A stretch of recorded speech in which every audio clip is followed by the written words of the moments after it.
This unassuming tree feeds endangered cockatoos, can survive bushfires, and has a use to the Noongar people here in the southwest of Western Australia that you probably wouldn't expect. Yet many people walk past it without a second thought. G'day, I'm Karen. Thanks for joining me in the bush. Today we're going to take a close look at this chandelier of a tree commonly found throughout the southwest of Western Australia, Banksia attenuata. We'll explore this tree's adaptations, identifying features, ancient connections to Noongar culture, and how it supports an abundance of animals in the bush and in the suburbs. So Banksia attenuata produces an abundance of these flower spikes that look a bit like candlesticks, and that's why its common name is Banksia or Candlestick Banksia. It's also known sometimes as slender Banksia, but it's not to describe the tree, that's to describe the flower spikes, or coast Banksia, but that can be a little bit misleading because it doesn't only grow on the coast. Its most ancient name is the name that the Noongar people have been using for thousands of years, tens of thousands of years, and that is, well, actually there's a few names around the southwest, but the most common ones in this area where we are near Perth is Piara or Piara. If you've watched other videos of mine, you'll know that the botanical name usually describes a feature of the plant.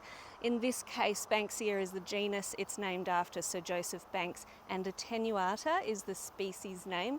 And attenuata is derived from Latin, and it refers to the leaves narrowing to a point.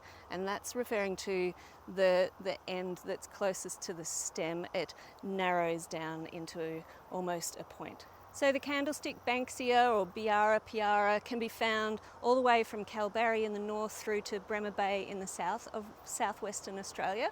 And it's one of the most common Banksias that you'll find, and it's a really important Banksia in Banksia woodland, and we'll get into its ecology a little bit later into this video. So if you're wondering how to identify this plant if you're out for a bushwalk, we'll go into that briefly now. It grows as a tree or shrub up to about 10 metres high. Its bark is rough and crumbly, and it's got special features like epicormic buds and lignotubers. And we'll get into that later because those are important for its survival.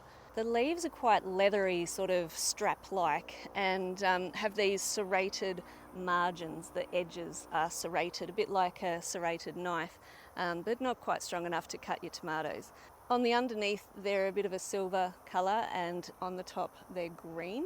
We know now that the leaves narrow to a point, and they're about somewhere between 4 and 27 centimetres long, so they do range in length. I particularly love the young pinkish grey leaves. They appear in spring and early summer, so they flower through spring and summer from around October through to February, and the flower spikes can get up to about 25 centimetres high.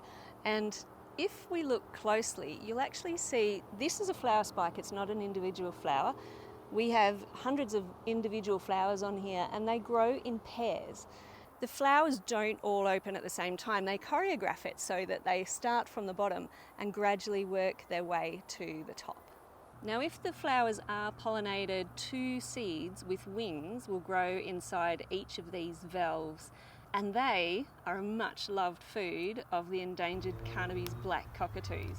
Here's some footage I captured of a male perched in the Banksia attenuata, while the female uses her strong beak to tear the cones to reach the seeds.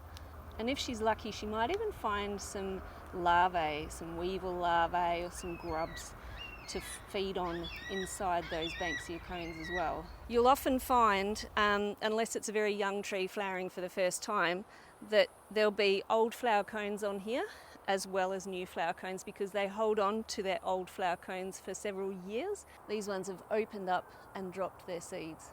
Now, I mentioned that Banksia attenuata can support a range of wildlife, and ecologically it's a very valuable plant. It's one of the most common plants in Banksia woodland, which is a threatened ecological community here on the Swan Coastal Plain around the Perth region. And because it flowers for roughly 6 months of the year, and it grows close to and around Banksia menziesii, which also flowers 6 months of the year roughly, and they flower at different times. When Banksia attenuata is coming to the end of its flowering, Banksia menziesii starts and the cycle goes back and forth, that means that they produce nectar year-round almost for nectar feeding birds, insects, small mammals, reptiles, and anything that eats insects and small reptiles. Goannas and all sorts of animals would rely on the animals that come to these flowers year-round. While I'm filming this, there's ants crawling around in here. So I mentioned earlier that this species can survive a bushfire, and I also mentioned that it has epicormic buds and lignotubers. Epicormic buds, if you think about our skin being like the epidermis, I think is the outer layer. Epi, think of bark, skin, bark. The buds, the epicormic buds, are just under that layer of bark. And when a bushfire comes through, a mature tree like this one may get quite burnt. However, afterwards, those buds then start to grow out of the trunk and bring new life back. Now, a young tree could be burnt right to the ground. However, the lignotuber, which is like this woody structure, imagine like a ball at the base of the trunk here underground, almost like a bunker full of supplies. It's full of nutrients and buds, and it can re-sprout from the lignotuber as well. So this is particularly useful for young saplings if they're burnt to the ground in a fire. They have the ability to re-sprout from the lignotuber, which is pretty cool. And it's a good thing that this tree has these adaptations because it supports such an abundance of wildlife here in the bush. And I did mention in the suburbs, this tree can be grown in your garden. And the good news is they have dwarf varieties. So if you can't fit a 10-metre Banksia in your garden, you can get a dwarf variety. I think they get to maybe 2 or 3 metres. I did try growing one in my yard.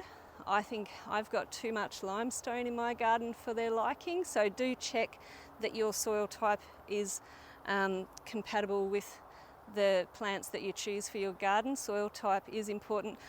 I tried to ignore that because I just really wanted a Banksia menziesii and a Banksia attenuata so I could have birds feeding on the nectar all year round, but it just didn't work in my garden. So good news, you can get both species in dwarf forms at some nurseries around Perth.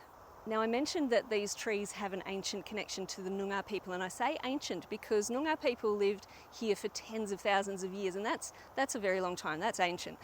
So the Piara, or Piara as they call them, has the same use as many other Banksias, where they would make a sweet drink out of the flowers. But something that I found really interesting, I didn't know about. I learnt this when I went on an Aboriginal cultural tour with Derek Nannup at Yanchep National Park. He showed me that he picked this little thing from the centre of one of the stems and handed it to me. Here's a photo of it. And he said, now chew on that as we go for our walk. I was expecting it to just disintegrate and disappear before the end of the walk, but he explained when the Noongars would go on a long walk and they didn't have much water with them or food provisions with them, they would chew on that and it would just keep the saliva going in the mouth, just like you do with chewing gum, and it would sustain them through the walk. So by the end of the walk, I still had this little piece of bud that I was chewing on, and it just sustained me through that walk. So I found that really interesting, and I do highly recommend, if ever you visit Yanchep National Park, definitely check out an Aboriginal cultural tour. You'll learn heaps and get to go for a walk in beautiful bushland as well. So if you've ever walked past one of these trees before, perhaps without thinking much of it, maybe next time you'll know a little bit more about it, and if you're with a friend, you'll be able to tell them all about it, because hopefully you've learnt something in this video, something interesting, something that's intrigued you enough to get out in the bush and go for a walk. Come and visit Perth if you don't live here, or just keep watching my videos if you want to spend more time in the bush with me. Thank you for watching. I'll see you in the next video.